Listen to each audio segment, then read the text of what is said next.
Hello dear friends, आप सभी का वेलकम आपके अपने यूट्यूब चैनल तनु क्लासेस आर्ट को में। दोस्तों आज की वीडियो में हम लोग स्टार्ट करने जा रहे हैं क्लास 12 हिस्ट्री यानी कि इतिहास का 12 चैप्टर, जिसका नाम है औपनिवेशिक शहर। इस चैप्टर में दोस्तों हम लोग बेसिकली नगरीकरण, नगर योजना और स्थापत्य के बारे में पढ़ते हैं। सबसे पहले हम लोग समझते हैं कि औपनिवेशिक शहर का मतलब क्या होता है। उसके बाद फिर हम लोग समझेंगे कि इस चैप्टर में हम लोगों को पढ़ना क्या है। जब तक आप ये समझ जाएंगे तो फिर दोस्तों ये चैप्टर में आपको बहुत मजा आएगा पढ़ने में। ठीक है, देखिए औपनिवेशिक शहर का मतलब होता है जैसे कि पहले के जमाने में अंग्रेज जो है, यानी कि जब अंग्रेज यहाँ पर शासन कर रहा था तो अंग्रेज जो उस समय बहुत तरक्की किया हुआ था और वहीं पे अपना जो भारत है वो उस समय उतना तरक्की किया हुआ नहीं था। ठीक है, तो किसी भी यानी कि अगर सिंपली डेफिनेशन समझाएं तो किसी भी विकसित और संपन्न राष्ट्र के द्वारा, जैसे कि अंग्रेज उस समय विकसित भी था और संपन्न भी था। ठीक है, तो किसी भी विकसित और संपन्न राष्ट्र के द्वारा अपने से पिछड़े हुए या फिर कहें कि उसमें आर्थिक और सामाजिक या फिर राजनीतिक या फिर सांस्कृतिक, ये तीनों चारों तरीकों से राज करना, उसी को औपनिवेश बोला जाता है। और ये जिस शहर में करता है उस शहर को औपनिवेशिक शहर बोला जाता है। बेसिकली दोस्तों इस चैप्टर में लोग 3 शहर के बारे में पढ़ेंगे जहां पर अंग्रेज जो है राज करते हैं, जैसे कि कलकत्ता,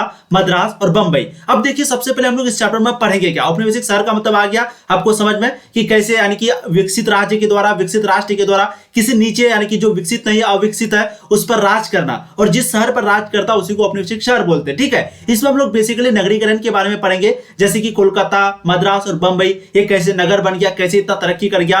फिर नगर योजना के बारे में पढ़ेंगे, यानी कि कैसे कैसे प्लानिंग वगैरह होता था। और स्थापत्य के बारे में पढ़ेंगे, यानी कि कला के बारे में पढ़ेंगे, आर्किटेक्चर के बारे में पढ़ेंगे। ठीक है, बेसिकली दोस्तों होता क्या है, जैसे कि आपको मालूम होगा वास्को डी गामा जो वो सबसे पहले भारत का खोज किया था। कब किया था? 1498 में। आप लोग ध्यान दीजिएगा, 1498 में जो है वास्को डी गामा भारत का खोज किया था। अब अंग्रेज जब यहाँ पर आए तो वो सो वैसे 1600 ईस्वी में आए थे, ईस्ट इंडिया कंपनी की स्थापना किए थे। लेकिन जो पहला फैक्ट्री है, मैंने आपको बताया था 9 चैप्टर में, पहला फैक्ट्री की जो शुरुआत है वो कहां पर किए थे? सूरत में किए थे। देखिए चैप्टर तभी आपको पढ़ने में मजा आएगा जब आप मेरी बातों को प्लीज ध्यान से सुनेंगे। ठीक है, तो देखिए अंग्रेज सबसे पहले आया वो जो है सूरत में, जब उस समय मुगल साम्राज्य यहाँ पर शासन कर रहा था। तो शासन करते समय वो मुगल साम्राज्य से जो उस समय शासक थे सूरत में, यानी सूरत कहां पर है? गुजरात में। ठीक है, गुजरात में एक शहर है जिसका नाम है सूरत। तो वहां पर जो है आए, पूछे, उससे परमिशन लिया और कंपनी या फैक्ट्री बैठाने का, यानी कि उद्योग बैठाने का परमिशन लिया। ये कौन लिया? अंग्रेज लिया। ठीक है, तो अंग्रेज ये फैक्ट्री लेने के बाद किस तरीके से फिर वो शासन करता है, किस तरीके से वो, जैसे कि मुगल साम्राज्य अलग अलग जगह राजधानी बनाते हैं तो उसका राजधानी को बदल देता है ये अंग्रेज। जैसे कि आप सुने होंगे बाबर जो है वो कहां पर राज करता था, उसका जो राजधानी शहर है वो अलग था, दिल्ली था, किसी किसी का कहीं और था। तो वो सभी राज्य को, राजधानी को बदल देता है अंग्रेज आकर के। तो बेसिकली हम लोग इस चैप्टर में वही चीज को पढ़ेंगे। ठीक है, इस अध्याय में हम लोग मुख्यतः 3 बड़े शहर जैसे कि कलकत्ता, मद्रास और बंबई के विकास क्रम के बारे में गहनता से अध्ययन करेंगे। वहां पर कैसे कैसे विकास होता है, कैसे कैसे प्लानिंग होता है। और हम लोग नगरीकरण के बारे में, यानी कि अर्बनाइजेशन के बारे में, योजना के बारे में, यानी कि प्लानिंग के बारे में, नगर स्थापत्य यानी कि वास्तुकला, आर्किटेक्चर तथा उससे जुड़ी तथ्यों पर चर्चा करेंगे। तो बहुत ही मजेदार चैप्टर है, आप मेरी बातों को ध्यान से सुनेंगे। चैप्टर पढ़ने में आपको बहुत मजा आएगा। इससे भी क्वेश्चन आंसर से पूछे जाते हैं, ऑब्जेक्टिव क्वेश्चन भी पूछते हैं, एमसीक्यू क्वेश्चन भी पूछे जाते हैं और आपको सब्जेक्टिव क्वेश्चन भी पूछते हैं। इसलिए आप लोग प्लीज मेरी बातों को ध्यान से सुनिएगा और जो जो इंपॉर्टेंट पॉइंट आपको बोलेंगे उसको नोट कीजिएगा। ठीक है, चलिए तो शुरू करते हैं। सबसे पहले देखिए तीनों शहर जो है वो मत्स्य ग्रहण, बुनाई के गांव थे तथा यह शहर ईस्ट इंडिया कंपनियों के व्यापारिक गतिविधियों के कारण व्यापारिक केंद्र बन गए थे। यानी कि जो 3 शहर थे, 3 शहर के बारे में हम लोगों ने चर्चा किया। एक आपका कलकत्ता, ध्यान रखिएगा उस समय अभी कोलकाता, उस समय इसको कलकत्ता बोला जाता था। ठीक है, उसके बाद मद्रास, उसके बाद बंबई जिसको अभी मुंबई बोला जाता है। तो ये तीनों शहर के बारे में हम लोग मुख्यतः पढ़ेंगे। तो वहां पर यानी कि तीनों शहरों में मुख्य रूप से क्या होता था? मत्स्य ग्रहण और बुनाई के गांव थे। ठीक है, वो तीनों शहर में, तथा यह शहर ईस्ट इंडिया कंपनियों के व्यापारिक गतिविधियों के कारण व्यापारिक केंद्र बन गए। वहां पर व्यापार वगैरह ज्यादा होता था, इसलिए उसको व्यापारिक केंद्र बन गया, क्योंकि जहां पर व्यापार ज्यादा होगा ऑटोमेटिक वो व्यापारिक केंद्र, वहीं से सारा व्यापार वगैरह होने लगा। ठीक है, कंपनी के एजेंट जो कि 1639 ईस्वी में मद्रास और 1990 में कलकत्ता में बस गए। तो ये जो कंपनी के एजेंट थे वो 1639 में कहा मद्रास में और 1690 में कोलकाता में बस गए। और 1661 में मैंने आपको ऑब्जेक्टिव क्वेश्चन भी बनाया, बीबीआई एमसीक्यू बनता है, आपको पूछा जाता है, क्वेश्चन कई बार पूछा है कि 1661 में ब्रिटेन के राजा ने, किससे? ब्रिटेन के राजा ने बंबई को दे दिया गया। यानी कि जो पुर्तगाली थे, पुर्तगाली शासक थे, वो अपने पत्नी, यानी कि उसको पत्नी के दहेज के रूप में, किसको? ब्रिटेन के राजा को, जिसका नाम था कार्ल मार्क्स। तो आपको तो ये क्वेश्चन नहीं पूछा है कि क्या नाम था उसका, लेकिन आप ध्यान दीजिएगा कार्ल मार्क्स उसका नाम था। ठीक है, तो 1661 ईस्वी में जो पुर्तगाली थे, पुर्तगाली शासक थे, क्योंकि आपको मालूम होगा वास्को डी गामा जो पुर्तगाली थे। उस समय भारत में पुर्तगाली भी थे, डच भी थे। डच वही डच मैंने आपको बताया था, डच जो कि कहां पर? इंडोनेशिया में शासन करता था। ठीक है, तो उस समय यहाँ पर डच भी आए हुए थे, पुर्तगाली भी आए हुए थे और अंग्रेज अंग्रेज भी आए हुए थे। ये तो डच जो है वो पुर्तगाली जो है, डच यानी कि पुर्तगाली, वो दहेज के रूप में बंबई को किसको दे दिया, पुर्तगाली किसको दे दिया, अंग्रेज को दे दिया था, ठीक है, जिसका नाम था कार्ल मार्क्स। तो कब दिया था, 1661 ईस्वी में दिया था। ये क्वेश्चन आपको पूछा जाता है। तो कंपनी के एजेंट जो कि 1639 में मद्रास और 1690 में कलकत्ता में बस गया और 1661 में ब्रिटेन के राजा ने बंबई के कंपनी को दे दिया, जिसे उसने पुर्तगाली शासक ने अपने पत्नी के दहेज के रूप में प्राप्त किया था। तो उसको दहेज के रूप में दिया गया था, ठीक है। अब देखिए कस्बों की स्थिति। कस्बा मतलब एक प्रकार का जगह, आप समझ में आ जाएगा। देखिए कस्बों में लोग जो है ग्रामीण अंचलों में खेती, पशुपालन, जंगलों में संग्रहण आदि कर जीवन यापन करते थे, समझ गए। यानी कि कस्बों में क्या क्या होता है, सिंपली खेती होता है, पशुपालन होता है और जंगलों में संग्रहण आदि करके, यानी कि जंगल में पेड़ वगैरह लगा करके इधर उधर से लकड़ी वगैरह काट करके अपना जीवन गुजारते हैं। कस्बों का ग्रामीण जनता पर प्रभुत्व होता है। कस्बों का जो है ग्रामीण जनता पर, जो उस समय जनता यानी ग्रामीण लोग है उस पर क्या होता है, प्रभुत्व होता था, क्योंकि कस्बों में व्यापारी शासक तथा प्रशासक दोनों रहते थे। एक व्यापारी शासक और प्रशासक रहते थे, इसलिए कस्बों में जो है, कस्बों का जो है ग्रामीण जनता पर क्या होता था, प्रभुत्व होता था। ग्रामीण ये अलग चीज हो गया, कस्बों अलग चीज हो गया, ठीक है। कस्बों थोड़ा ग्रामीण से ऊंचा लेवल आप समझ सकते हैं, ठीक है। देखिए कस्बों तथा शहरों के किलेबंदी की जाती थी। किलेबंदी का मतलब क्या हो गया, यानी कि पहले के जमाने में आप सुनते होंगे कि किलेबंदी कराना मतलब सैनिक को तैयार करना, चारों तरफ से घेरावट करना, जैसे कि मान लीजिए मुख्य बिंदु है, इसको चारों तरफ से घेर देना, यहां पर सैनिक खड़ा कर देना, तो इसी को किलेबंदी बोला जाता है, ठीक है। तो कस्बों तथा शहरों की किलेबंदी की जाती थी, जो ग्रामीण क्षेत्रों से इनकी पृथकता को दर्शाती थी। किसान तीर्थ करने के लिए लंबी दूरियां तय करते थे तथा कस्बों से होकर गुजरते थे। तो तीर्थ करने के लिए यानी कि एक प्रकार का पाप को धोने के लिए, ठीक है, बुराई को धोने के लिए वो क्या करते थे, तीर्थ यात्रा करते थे, उसी को तीर्थ यात्रा बोलते हैं, और दूरियां तय करते थे तथा कस्बों से होकर गुजरते थे। जब कस्बों पर आक्रमण होते थे तो लोग जो है प्राय ग्रामीण क्षेत्रों में शरण लेते थे, ठीक है, क्योंकि कस्बों थोड़ा सा ज्यादा तरक्की किया हुआ, और आपको मालूम है कोई भी अगर आक्रमण करता है तो वो विकसित राज्य में ही या फिर विकसित शहर में ही करता है। तो क्योंकि कस्बों उस समय ग्रामीण से ज्यादा एक प्रकार का तरक्की किया हुआ था, ठीक है, तो लोग जो है कस्बों पर जब भी आक्रमण होता था तो वहां के जो लोग थे वो क्या करते थे, ग्रामीण क्षेत्रों में जाकर के शरण लेते थे, वहां पर बच जाते थे, और व्यापारी तथा फेरी वाला कस्बा से सामान लेकर गांव में जाकर बेचते थे, ठीक है। और एक व्यापारी जो बिजनेसमैन होता था, फेरी वाला होता था, वो कस्बा से कोई भी सामान को लेकर के गांव में जाकर बेचते थे। तो अगर आपको क्वेश्चन पूछ दिया जाए कस्बों के बारे में, आपको यही सब लिखना है क्या क्या होता था, और तीनों शहर के बारे में हम लोग कलकत्ता, मद्रास तथा बंबई के बारे में इस चैप्टर में पढ़ेंगे। मेरी बातों को प्लीज आप लोग ध्यान से सुनेंगे, इधर उधर का चैटिंग आप लोग बिल्कुल नहीं करेंगे, ठीक है। बहुत आपको मजा आएगा, और कहानी है हिस्ट्री, ठीक है, और आपको क्वेश्चन पूछा जाएगा तो इसी तरीके से ध्यान में रखना है और यही कहानी आपको लिख देना है, ठीक। देखिए 16वीं-17वीं शताब्दियों में मुगल द्वारा बनाए गए शहर जनसंख्या, विशाल भवन तथा अपनी शहर शोभा व समृद्धि के लिए प्रसिद्ध थे। यानी कि समृद्धि का मतलब अत्यंत सफलता, यानी कि अत्यंत एक प्रकार को बोल सकते हैं तरक्की किया हुआ, ठीक है। तो क्योंकि उस समय यानी कि 16वीं-17वीं शताब्दी में मुगल जो है यहाँ पर यानी कि भारत में शासन कर रहा था, यहाँ पर जो है उसका साम्राज्य था मुगल साम्राज्य। तो वो जो बनाए थे यानी कि मुगलों के द्वारा जो शहर बनाया था, एक प्रकार का जनसंख्या, विशाल विशाल भवन, बड़े बड़े भवन, जैसे कि ताजमहल हो गया, आपका लाल किला वगैरह हो गया, तो उसी तरीके से बहुत बड़े बड़े भवन बनाए गए थे अपने, जब वो शासन करता था, ठीक है। तो उस समय क्या माना जाते थे, यानी कि मुगल जो शहर पर ये काम किए थे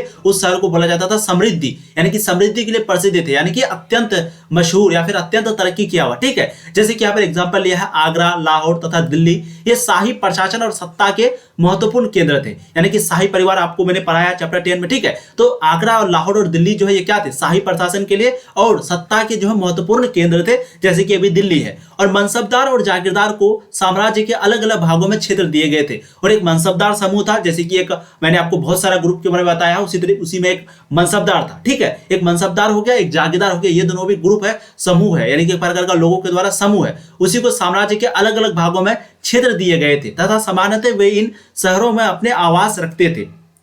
इन सत्ता केंद्रों में आवास एक अमीर की स्थिति और प्रतिष्ठा की पहचान होती थी, और यहाँ पर जो भी लोग रहते थे उसको ऐसा मतलब फील होता था, फिर ऐसा वहां पर माना जाता था कि अमीर लोग हो गया, बड़े बड़े अमीर लोग हो गया, फिर प्रतिष्ठा की पहचान जिसकी होती है, जिसका प्रभुत्व होता है, जिसका दबदबा होता है, वही लोग इस शहर में रहते हैं, ऐसा लोगों के द्वारा माना जाता था। अब यहाँ पर ग्रामीण अंचलों से शहर के बाजारों में निवासियों और सेना के लिए अनाज लाया जाता था, यानी कि ग्रामीण अंचलों से एक शहरों के बाजारों में कहाँ से? ग्रामीण अंचलों से। जहाँ ग्रामीण, क्योंकि उपजा वगैरह खेती बाड़ी सब कुछ कहाँ होता है? ग्रामीण अंचलों में होता है। तो ग्रामीण अंचलों से शहर के बाजारों में निवासियों और सेना के लिए अनाज लाया जाता था। राजकोष शाही राजधानी में होता था, इसलिए राज्य का राजस्व भी नियमित रूप से राजधानी में आता था। ये राजकोष शाही यानी कि जो टैक्स लेने वाला होता था, सारा सिस्टम जो होता था वो कहां पर होता था? जो राजधानी होती थी वहीं पे सारा चीज होता था। ठीक है, तो ये जितने भी टैक्स वगैरह राजस्व है, यानी कि जो भी टैक्स लिए जाते थे भू राजस्व से, किसानों से, छोटे छोटे मजदूरों से, या फिर जो खेती बाड़ी करते थे उससे, तो वो सारा चीज कहां लेके मतलब लाया जाता था? वो राजधानी में लाया जाता था। ठीक है, सम्राट जो है वो किलेबंद महल में रहता था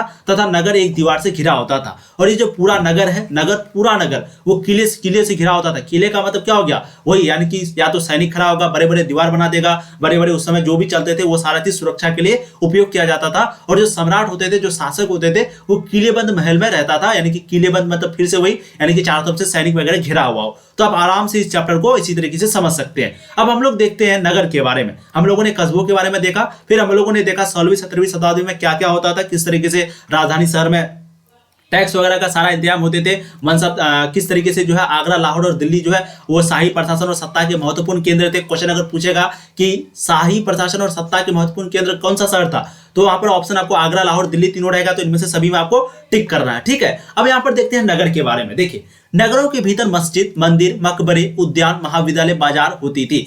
तो नगर एक प्रकार का शहर, सिटी समझ सकते हैं। तो सिटी के अंदर ऑब्वियसली बात है मस्जिद होता है, मंदिर होता है, मकबरा होता है, उद्यान, महाविद्यालय, सारी चीजें जो है होती थी। तथा नगर का ध्यान महल और मुख्य मस्जिद की ओर होता था। और नगर का जो ध्यान है वो किस पर? या तो महल और मुख्य मस्जिद इधर ही की ओर होता था। ठीक है, दक्षिण भारत के यहाँ पर 16वीं 17वीं शताब्दी के बारे में बात कर रहे हैं, जब यहाँ पर मुगल साम्राज्य था। तो ध्यान दीजिएगा, आप लोग क्लिक पॉइंट को समझिएगा। दक्षिण भारत के नगरों, एक था आपका कांचीपुरम तथा मदुरई। ये दक्षिण भारत के नगर है, जिसका एक नाम है कांचीपुरम, एक है मदुरई। आप लोग मदुरई जरूर सुने होंगे, लेकिन दो नगर है, एक है कांचीपुरम, एक है मदुरई।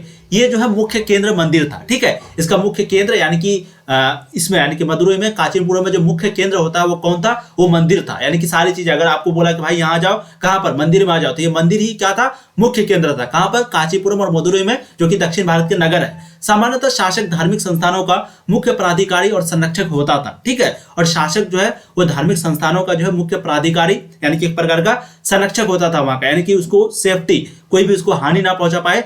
जो भी शासक उस समय होते थे वो इसकी रक्षा करते थे। समझ गए? समाज व शहर किसी भी समूह या वर्गों का स्थान शासक के साथ उनके संबंधों से तय होता था। और मैंने आपको पहले भी बताया है कि समाज व शहर का किसी भी समूह, यानी कि कोई भी समूह होता था, कोई भी वर्ग होता था उस समय, क्योंकि कई गुट बटे हुए थे उस समय भी, बहुत सारे अलग अलग गुट थे।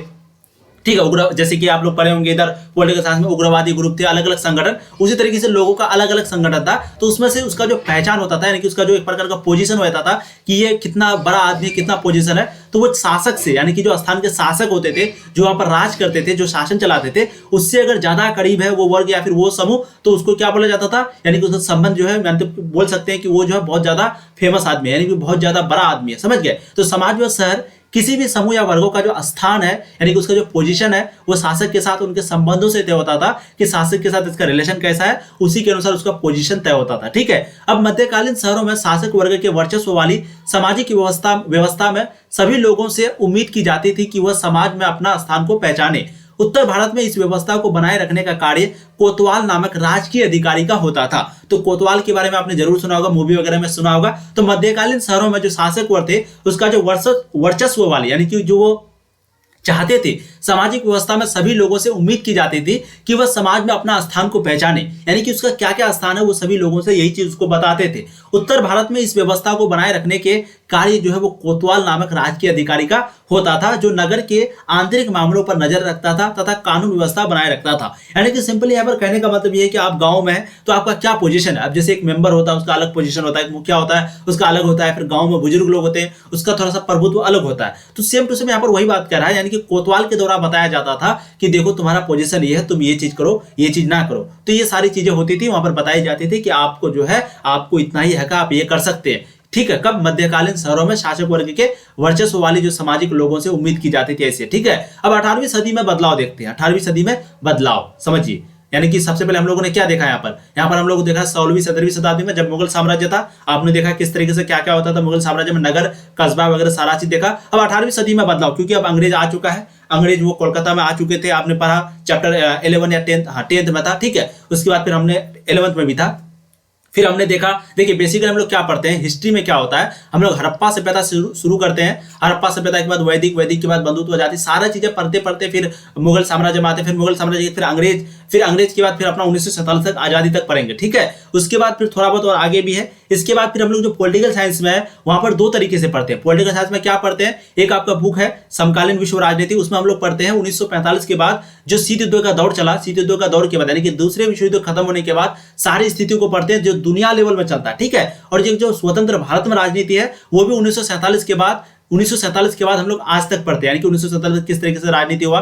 तो तीनों किताब का मकसद एक ही है, इसमें हम लोग पूरा इतिहास को पढ़ते हैं। और स्वतंत्र राजनीति में हम लोग क्या पढ़ते हैं, यानी कि प्रेजेंट में भारत के बारे में, और वहीं पे समकालीन राजनीति में यानी कि पॉलिटिकल साइंस का टोटल 2 बुक है। तो जिसमें पहला बुक में हम लोग शीत युद्ध का दौर यानी कि पूरे दुनिया का स्थिति को पढ़ते हैं, ठीक है। तो यहाँ पर हम लोग अभी फिलहाल अंग्रेजों के बारे में पढ़ रहे हैं, और अंग्रेजों के साथ साथ जब भारत की आजादी हो जाएगी फिर ये बुक ही खत्म हो जाएगा। अब देखते हैं 18वीं सदी में बदलाव। देखिए मुगल राजधानियों आगरा तथा दिल्ली ने अपना राजनीतिक प्रभुत्व खो दिया। ये जो मुगल राजधानी थी, मुगल राजधानी कौन, एक आगरा मुगल राजधानी था, एक कौन था, दिल्ली था, वो अपना राजनीतिक प्रभुत्व जो है खो दिया 18वीं सदी में, ठीक है। नई क्षेत्रीय शक्तियों का विकास क्षेत्रीय राजधानी लखनऊ, हैदराबाद आदि के बढ़ते महत्व में परिलक्षित हुआ। प्रशासक, व्यापारी, शिल्पकार तथा अन्य लोग पुराने मुगल केंद्रों से इन नई राजधानियों को और काम तथा संरक्षण की तलाश में आने लगे। तो क्योंकि ये उस समय जो मुगल जब शासन कर रहा था उस समय राजधानी आगरा था, दिल्ली था, तो राजधानी तो ऑटोमेटिक बात है ज्यादा तरक्की करता हुआ, यहाँ पर सारी चीजें होती होगी, यानी कि बिजनेस व्यापार जितनी भी चीजें होती होगी। लेकिन क्योंकि विकासीय क्षेत्र जैसे कि लखनऊ, हैदराबाद, ये सभी जो है बहुत ज्यादा एक प्रकार का तरक्की हो गया, ठीक है। जब तरक्की हो गया तो जितने भी प्रशासक थे, व्यापारी थे, शिल्पकार थे, यानी कि जितने भी छोटे छोटे लोग थे काम करते थे, वो क्या गया मुगल केंद्रों से इन नई राजधानियों की ओर काम करने के लिए निकल गया, यानी कि इसको छोड़ करके कहां चले गया, इधर चले गया। अब जब इधर चले गया तो ऑटोमेटिक बात है कि ये जब अब क्या होगा, वो विलुप्त हो जाएगा। जितने भी राजधानी शहर थे मुगल साम्राज्य के द्वारा बनाए गए वो सारी बर्बाद होने लग गई। अब नए राज्यों के बीच निरंतर लड़ाइयों का परिणाम यह भी था कि भारे के सैनिकों को भी यह तैयार रोजमाल मिल जाता था, समझ गए। तो नए राज्यों के बीच जो निरंतर लड़ाई होती थी, सारी चीजें होती थी, इसीलिए होती थी क्योंकि सैनिक जो थे वहां पर उसको क्या मिल जाता था, तैयार रोजगार मिल, यानी कि खाना, वो सारी चीजें जो उसको मिल जाती थी। अब यूरोपीय व्यापारिक कंपनियों ने पहले मुगल काल में ही विभिन्न स्थानों पर आधार स्थापित कर लिए थे। और यूरोपीय जो व्यापारिक कंपनी थे, जो फैक्ट्री थी, वो मुगल काल में जब मुगल साम्राज्य चल रहा था उसी समय वो अलग अलग स्थानों पर जो अपना आधार स्थापित कर लिया था, अपना फैक्ट्री वगैरह, यानी कि एक प्रकार का समझ सकते हैं शासन चलाने के लिए सारे इंतजाम जो है वो कर चुके थे, यानी कि फैक्ट्री वगैरह सारा चीज नियंत्रण अपने कंट्रोल में लगभग कर चुके थे। पुर्तगालियों ने 1510 में पणजी में, डचों ने 1605 में मछलीपट्टम में, ध्यान दीजिएगा, पुर्तगालियों ने 1510 में पणजी में, डच जो थे वो 1605 में मछलीपट्टम में, और अंग्रेजों ने मद्रास में 1639 में, ठीक है। और फ्रांसीसियों ने 1673 में पांडिचेरी, जिसको अभी हम लोग पुडुचेरी बोलते हैं, तो उस समय उसको क्या बोला जाता था, पांडिचेरी में अपना अपना अधिकार स्थापित कर लिया। तो यहाँ पर ध्यान दीजिएगा कब क्या था, पुर्तगाली जो है 1510 ईस्वी में, 1605 में डच किया था मछलीपट्टम में, और वहीं पे अंग्रेज जो है वो 1639 में कहां पर किया था, मद्रास में। और जो फ्रांसीसी थी, क्योंकि मैंने आपको बताया था कई वर्ग यहाँ पर आए थे, लेकिन लास्ट में यानी कि अंत में जो है अंग्रेज सभी के साथ लड़ाई किया और लास्ट में अंग्रेज जीत गया, फिर अंग्रेज जो है यहाँ पर पूरा शासन चलाया, ठीक है। तो अंग्रेजों ने फ्रांसीसियों ने 1673 में पांडिचेरी, जिसको हम लोग पुडुचेरी बोलते हैं, यहाँ पर अपना अपना अधिकार स्थापित कर लिया, ठीक है। अब मछलीपट्टम और ढाका जो है वो पत्तोन्मुख यानी कि क्षय हो गया, यानी कि बर्बाद हो गया। ये जो मछलीपट्टम जो शहर था, एक मछलीपट्टम और एक हम लोग ढाका, तो ये दोनों शहर जो है क्या हो गया, पत्तनोन्मुख हो गया। पत्तनोन्मुख का मतलब क्षय हो गया, यानी कि बर्बाद हो गया। ये दोनों शहर जो है तरक्की नहीं किया, ये विलुप्त हो गया, समझ गए। तो चीजें आपको समझ में आ रही है। अब हम लोग जानते हैं कि 1757 में प्लासी का युद्ध हुआ था, किसके साथ हुआ था, बंगाल के नवाब जो कि सिराजुद्दौला थे। अब ये लड़ाई से पहले भी कुछ हुआ था जो कि हम लोग देखेंगे। देखिए 1757 में प्लासी के युद्ध के बाद जैसे जैसे अंग्रेजों ने राजनीतिक नियंत्रण हासिल की, यानी कि जैसे जैसे प्लासी के युद्ध के बाद जब युद्ध हुआ, 1757 में जब युद्ध हुआ, प्लासी का युद्ध हुआ, तो जैसे जैसे अंग्रेज जो है वो राजनीतिक नियंत्रण यानी कि प्रकार का कंट्रोल, दबदबा उसका बढ़ने लगा, वैसे ही इंग्लिश ईस्ट इंडिया कंपनी का व्यापार फैला, ठीक है। वैसे ही इंग्लिश ईस्ट इंडिया कंपनी का जो है व्यापार भी फैला तथा मद्रास, मुंबई तथा कोलकाता जैसे औपनिवेशिक बंदरगाह शहर तेजी से नई आर्थिक राजधानियों के रूप में उभरा। तो एक मद्रास, एक मुंबई, एक कोलकाता, कोलकाता पूर्व तरफ, मुंबई पूरा पश्चिम तरफ, और वहीं पे आपका एक मद्रास दक्षिण तरफ, यानी कि चारों तरफ से जो है वो एक प्रकार का शासन करने लगे। इसका जो है एक नियंत्रण जो है वो बढ़ने लगा, ठीक है। औपनिवेशिक बंदरगाह जैसे शहर तेज आर्थिक राजनीतियों के रूप में उभरा। मद्रास, बंबई तथा कलकत्ता शब्द उन गांवों के अंग्रेजी प्रभावित नाम है जहां अंग्रेजों ने सबसे पहले अपने व्यापारिक चौकियां बनाई थी, यानी कि यहीं से जो है उसका व्यापार शुरू हुआ था। एक मद्रास, एक मुंबई, एक कोलकाता से। और मैंने आपको बताया कि जब मुगल साम्राज्य यहाँ पर शासन कर रहा था तो उससे पहले ही अंग्रेज जो है यहाँ पर बहुत कुछ कर चुका था, ठीक है। और 1757 में प्लासी का युद्ध हुआ, युद्ध के बाद सिराजुद्दौला हार गया और वहीं पे यानी कि पहली लड़ाई जो अंग्रेजों की थी वो कौन सी थी, प्लासी का युद्ध था, प्लासी नामक एक जगह पर हुआ था, ठीक है, 1757 में सिराजुद्दौला के साथ। और वहीं पे जो है उसका बंगाल में शासन शुरू हो गया, हम लोगों ने पिछले अध्याय में पढ़ा। देश के प्रथम प्रधानमंत्री पंडित जवाहरलाल नेहरू के दादा का नाम जो है गंगाधर नेहरू था, जो कि 1857 के विद्रोह के पहले कोतवाल थे। तो ध्यान दीजिएगा, क्वेश्चन पूछा जाएगा देश के प्रथम प्रधानमंत्री यानी कि जो पहला प्रधानमंत्री कौन था, वो पंडित जवाहरलाल नेहरू था। इसी का दादा का नाम था गंगाधर नेहरू। क्या नाम था, गंगाधर नेहरू। ये जो है 1857 का जो विद्रोह हुआ था वो उस समय दिल्ली के कोतवाल थे, ठीक है। तो दिल्ली के कोतवाल थे कौन, नेहरू जी के दादाजी, ठीक है। अब औपनिवेशिक रिकॉर्ड तथा शहरी इतिहास पढ़ते हैं। औपनिवेशिक रिकॉर्ड क्या क्या है, शहरी इतिहास, हिस्ट्री के बारे में पढ़ते हैं। हिस्ट्री का मतलब ये हुआ एक प्रकार का रिकॉर्ड। देखिए, अंग्रेज अपना व्यापार को चलाने के लिए व्यापारिक गतिविधियों का विस्तृत ब्यौरा रखता था, यानी कि व्यापारिक गतिविधि का मतलब क्या क्या हो रहा है, सारी चीजों का ब्यौरा जो है देख रेख, यानी कि एक प्रकार का बोल सकते हैं लेखा जोखा, सारी चीजों का रखता था अंग्रेज, ठीक है। बहुत चालाक था, ठीक है। बढ़ते शहर में जीवन की गति की दिशा पर कड़ी नजर रखने के लिए वह नियमित रूप से सर्वेक्षण करते थे। और बढ़ते शहर में यानी कि शहर जो बहुत तरक्की कर रहा था, तो उस समय जो जीवन की गति व दिशा है, यानी कि लोग किधर भाग रहे हैं, क्या कर रहे हैं, उस पर नियमित रूप से एकदम रेगुलरली अच्छे से सर्वेक्षण करते थे कि क्या हो रहा है, ठीक है। सांख्यिकी आंकड़े इकट्ठा करते थे और अलग अलग प्रकार के सरकारी रिपोर्ट प्रकाशित करते थे। शुरुआत से ही औपनिवेशिक सरकार ने मानचित्र तैयार करने पर खास ध्यान दिया, क्योंकि सरकार का मानना था कि किसी स्थान की बनावट और भूदृश्य को समझने के लिए नक्शे की जरूरत है। तो यानी कि ये सांख्यिकी हो गया, आंकड़े इकट्ठा करने वाले सारी चीजें लोग क्या करते थे, औपनिवेशिक सरकार मानचित्र तैयार करता था। औपनिवेशिक सरकार मतलब फिर से वही, यानी कि बड़े राष्ट्र के द्वारा किसी पर, अगर किसी शहर पर, किसी राज्य पर, किसी छोटे शहर पर, यानी कि विकसित राज्य के विकसित राष्ट्र के द्वारा विकासशील या फिर बोल सकते हैं उससे भी नीचे यानी कि अविकसित राज्य पर, अविकसित देश पर शासन करना, तो उसको क्या बोला जाता है, औपनिवेश। और जिस पर करता उसको बोला जाता है औपनिवेशिक देश, औपनिवेशिक शहर। और जो सरकार करता है उसको बोला जाता है औपनिवेशिक सरकार। तो ध्यान दीजिएगा, सबका डेफिनेशन सिर्फ एक ही है, जो करने वाला था उसको वही बोला जाता है, ठीक है। तो ये क्या क्या मानचित्र तैयार करने पर, यानी कि मानचित्र आपको मालूम होगा कि पहले के जमाने में क्या होता था, एक मानचित्र तैयार करता था, नक्शा तैयार करता था, जिसकी वजह से वो शासन कर पाते थे। तो ये अंग्रेज जो है औपनिवेशिक सरकार, वो मानचित्र तैयार करने पर खास ध्यान दिया। और क्योंकि सरकार का यह मानना था कि स्थान की बनावट और भूदृश्य को समझने के लिए नक्शा जरूरी है, और इन नक्शे के माध्यम से वह इलाका पर बेहतर नियंत्रण, कंट्रोल कायम कर सकेगा, दबदबा कायम कर सकेगा। अब 19वीं शताब्दी में आते हैं। हम लोगों ने अभी देखा, हम लोग देखिए शुरू से पढ़ रहे हैं 16वीं से 17वीं शताब्दी की, 18वीं सदी में देखिए क्या क्या बदलाव हुआ।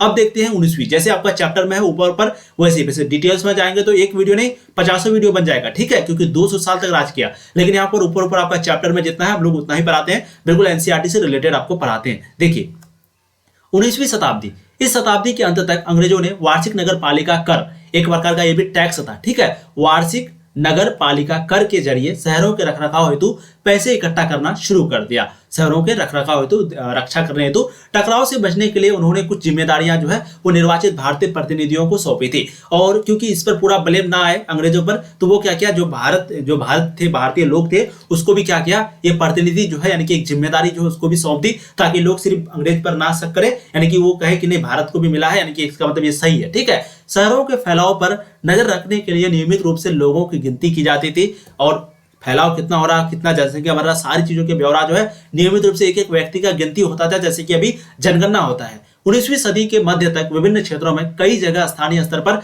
जनगणना की जा चुकी थी, और 19वीं सदी के मध्य तक जो है वहां पर विभिन्न क्षेत्रों में, कई क्षेत्रों में क्या किया जाता था, जनगणना जो है वो किया जा चुका था। अब जनगणना कार्यों के लोग संदेह की नजर से देख रहे थे। जनगणना जो कार्य यानी कि जो जनगणना करने आए तो लोग थे, वो संदेह की नजर से देखते थे, क्योंकि लोगों को लगता था कि सरकार ने टैक्स लागू करने के लिए जांच करवा रही है, ठीक है, टैक्स, क्योंकि उस समय वही चीज बनाया जाता है कि जैसे आपका फैमिली अगर 5 परिवार है तो आपको इतना टैक्स लगेगा वगैरह वगैरह, ठीक है। तो सरकार जो है, लोगों को ऐसा लगता था कि सरकार टैक्स लागू करने के लिए ये सारी चीजें जनगणना वगैरह करवा रही है। जनगणना तो उसको मालूम भी नहीं था, उसको लग रहा था कि कोई जांच है, ठीक है। ऊंची जाति के लोग अपने घर की जो औरत होती थी उसको क्या करता था, औरतों के बारे में जानकारी देने से डरता था, क्योंकि बहुत सारे लोग जनगणना कर्मचारियों के सामने खुद को अक्सर व्यापारी बताते थे। व्यापारी इसीलिए बताता था क्योंकि उस समय जो व्यापारी का जो दबदबा है वो किसी मजदूर के सामने, किसी किसान के सामने ज्यादा था, ठीक है, क्योंकि मजदूरी के मुकाबले व्यापार जो है वो ज्यादा सम्मानित गतिविधि लगता था, इसलिए वो व्यापारी अपने आप को बताते थे। और बेटी वगैरह को,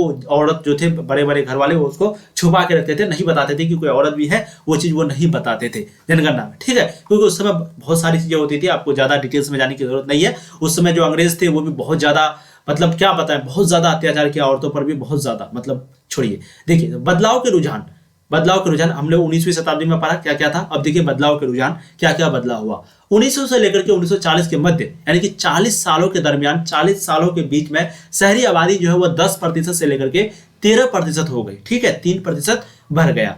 छोटे कस्बों के पास आर्थिक रूप से विकसित होने के ज्यादा अवसर नहीं थे, और जो छोटे छोटे कस्बे थे उस पर आर्थिक रूप से जो है विकसित होने का उसके बाद ज्यादा मटेरियल, ज्यादा अवसर नहीं था। दूसरी ओर बंबई, मद्रास और कोलकाता जो है वो तेजी से पहले और शीघ्र ही विशाल शहर बन गया। ठीक है, तो 1940 में ही, यानी कि 1900 से लेकर के 1940 के बीच में ही एक बंबई हो गया, एक मद्रास हो गया, एक कलकत्ता हो गया। ये बहुत तेजी से, मतलब बहुत तेजी से तरक्की किया और बहुत जल्द ही विशाल शहर बन गया, बहुत बड़ा शहर बन गया। 1853 में एक क्वेश्चन बनता है यहाँ पर, ध्यान दीजिएगा। ये जो बंबई, मद्रास, कोलकाता है वो 1900 से लेकर के 40 के बीच बहुत ज्यादा तरक्की किया था। एक क्वेश्चन पूछा जाता है कि कितना, यानी कि शहरी आबादी जो कितना बढ़ा था, तो वो 10 से लेकर के 13%। ठीक है, और एक क्वेश्चन बनता है कि 1853 में रेलवे की शुरुआत हुई थी, जो कि शहरों के आर्थिक गतिविधियों में परिवर्तन ला दी। तो कब हुई थी रेलवे की शुरुआत? 1853 में। ध्यान रखिएगा, क्वेश्चन आपको पूछा जाता है। ठीक है, तो 1853 में रेलवे की शुरुआत हुई थी, जो शहरों के आर्थिक गतिविधियों में परिवर्तन ला दी, यानी कि बदलाव ला दी। आर्थिक गतिविधि जो थी उस पर बदलाव ला दी। प्रत्येक रेलवे स्टेशन कच्चे माल का संग्रह केंद्र था,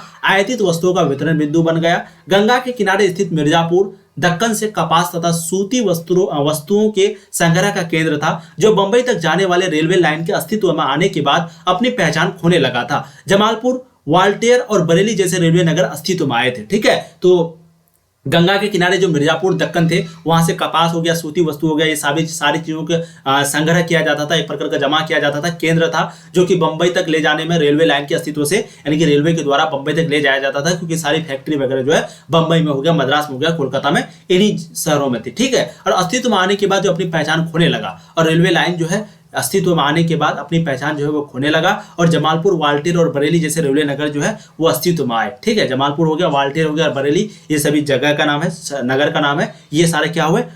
अस्तित्व में आए। ठीक है, अब देखिए किले, बंदरगाह तथा सेवाओं के केंद्र। 18वीं किले, बंदरगाह तथा सेवाओं के केंद्र। 18वीं सदी तक कलकत्ता, मद्रास तथा बंबई महत्वपूर्ण बंदरगाह बन चुके थे। महत्वपूर्ण बंदरगाह। अब बंदरगाह मतलब क्या होता है, इसको पहले समझिए, तब आपको चीजें समझ में आएंगी। तो आपको किले का मतलब तो समझ में आ गया। ठीक है, किले का मतलब आपको 100% समझ में आ गया कि जहां पर जो है सैनिक वगैरह होता था, किला होता था, या फिर एक प्रकार का जैसे कि केंद्र होता था, उसको किला बोला जाता था। और बंदरगाह का मतलब अगर सिंपल डेफिनेशन समझाए तो समुद्र के किनारे जो ठहरने का जगह होता था, समुद्र के किनारे जो ठहरने का जगह होता था उसको बंदरगाह बोला जाता था। ठीक है, समुद्र के किनारे जो जहाजों को ठहरने का, समुद्र के किनारे जो जहाज को ठहरने का जगह होता था, क्योंकि वहां पर लोग थोड़े ठहरेंगे, जहाज ही ठहरेंगे, तो जहाज को ठहरने का जो जगह होता था उसको क्या बोला जाता था? बंदरगाह बोला जाता था। 18वीं सदी तक कलकत्ता, मद्रास और बंबई भी समुद्र के किनारे, कलकत्ता भी इधर आपका पतरे बंगाल की खाड़ी वगैरह है, और मद्रास भी जो है वो समुद्र के किनारे। तो ये क्या हो गया? महत्वपूर्ण बंदरगाह बन चुके थे, यानी कि महत्वपूर्ण जहाजों को ठहरने की जगह बन चुके थे। और जहाज, पानी जहाज वगैरह उस समय जो होता था तो उसी से तो व्यापार होता था, समुद्र के द्वारा ही तो होता था, क्योंकि समुद्र में ट्रांसपोर्टेशन की जो खर्च है वो बहुत कम आता है। आपको बता दें, अगर आप रोड पे, यानी कि रोड पे अगर चलेंगे तो यहाँ पर जो टैक्स है वो ज्यादा, खर्च जो है वो ज्यादा होता है ट्रांसपोर्टेशन में, क्योंकि रोड में जो जड़त्व है, घनत्व है वो ज्यादा होता है, तेल ज्यादा जलता है।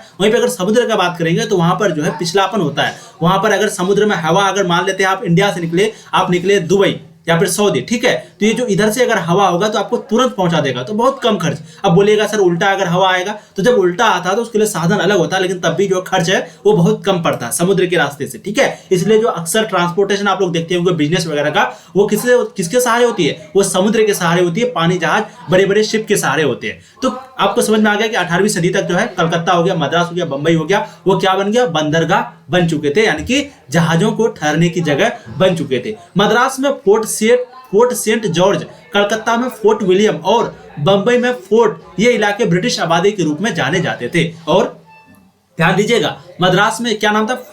Fort Saint George. क्या नाम था? Fort Saint George. और कलकत्ता में क्या नाम था? Fort William. क्या नाम था? Fort William. और बंबई में क्या नाम था? बंबई में फोर्ट। ये इलाके जो है ब्रिटिश आबादी वाले, यानी कि जब भी इसका नाम सुनता था तो लोग कहते थे कि नहीं ये ब्रिटिश, यानी कि अंग्रेज जो है वहीं पे ज्यादा रहते हैं। अब एक व्हाइट टाउन, बहुत ही इंपॉर्टेंट टॉपिक है, इसको आप लोग समझ जाइए, उसके बाद हम लोग आज का इस वीडियो को समाप्त करेंगे। ठीक है, देखिए व्हाइट टाउन और ब्लैक टाउन बहुत ही अच्छा टॉपिक है। व्हाइट टाउन मतलब तो आपको समझ में आ गया गोरा शहर, और गोरा शहर मतलब भी आपको समझ में आ गया कि अंग्रेजी होगा। ठीक है, ब्लैक टाउन मतलब आपको समझ गया काला शहर, और काला शहर उसमें इंडिया को बोला जाता था, वैसे हम लोग उतने भी काले नहीं है, समझिए। व्हाइट टाउन जो है वो हमेशा किससे, ब्लैक टाउन से नफरत करता था। जैसे कि आपने देखा होगा ब्लैक लाइफ मैटर वगैरह सुने होंगे, अमेरिका में हमेशा चलते आया है, वहां पर जो है ब्लैक लोगों को मारा जाता था वगैरह वगैरह। तो उसी तरीके से अंग्रेज जो उस समय हम लोगों के साथ यानी कि भारतीयों के साथ करते थे। तो देखिए यूरोपीय व्यापारियों के साथ लेन देन चलाने वाले भारतीय व्यापारी किले के बाहर तथा जो ब्रिटिश व्यापारी थे वो किले के अंदर रहता था, समझ गए। यानी कि जो उस समय भारतीय व्यापारी, क्योंकि उस समय भी भारतीय व्यापारी था, बिजनेसमैन था,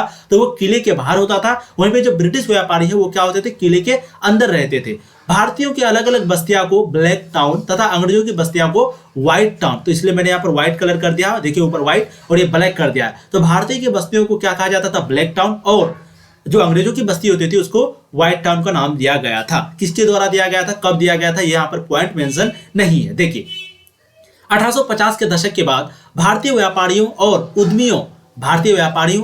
उद्यमियों ने बंबई में सूती कपड़ा मिलें लगाई। तो कौन कौन, एक भारतीय व्यापारी थे, एक उद्यमी थे, ये दोनों जो है बंबई में, कहां पर, बंबई में सूती कपड़ा का मिलें लगाई। कब, 1850 के दशक में। कलकत्ता के बाहरी इलाके में यूरोपियों के स्वामित्व वाली जूट मिलें खोली गई, और कलकत्ता के जो बाहरी इलाके थे वहां पर यूरोपीय के स्वामित्व जो थे, यूरोप के लोग जो थे वो क्या किए, जूट का जो मिल होता है उसको खोला। यह भारत में आधुनिक औद्योगिक विकास की शुरुआत थी, और ये शुरुआत था, ये क्या था, शुरुआत था, किसमें, आधुनिक औद्योगिक यानी कि मॉडर्न फैक्ट्री वगैरह का, यानी कि मॉडर्नाइजेशन का जो है एक प्रकार का शुरुआत था। उस समय यहाँ सही मायने में केवल 2 औद्योगिक शहर थे, एक कानपुर और दूसरा जमशेदपुर। तो ध्यान दीजिएगा उस समय सिर्फ, यानी कि 1850 के दशक के बारे में हम लोग बात कर रहे हैं, तो 1850 के दशक में सिर्फ 2, यानी कि सही मायने में अगर कोई फैक्ट्री वाला नगर था, शहर था, तो वो 2 था, एक था कानपुर, ठीक है, दूसरा क्या था, जमशेदपुर। कानपुर में चमड़े की चीजें, ऊनी और सूती कपड़े बनते थे, जबकि जमशेदपुर में जो है स्टील उत्पादन के लिए विख्यात था, यानी कि फेमस था। तो ध्यान दीजिएगा आप लोग, कानपुर में जो है क्या होती थी, चमड़े की चीजें बनती थी, जैसे कि सूती कपड़े बनते थे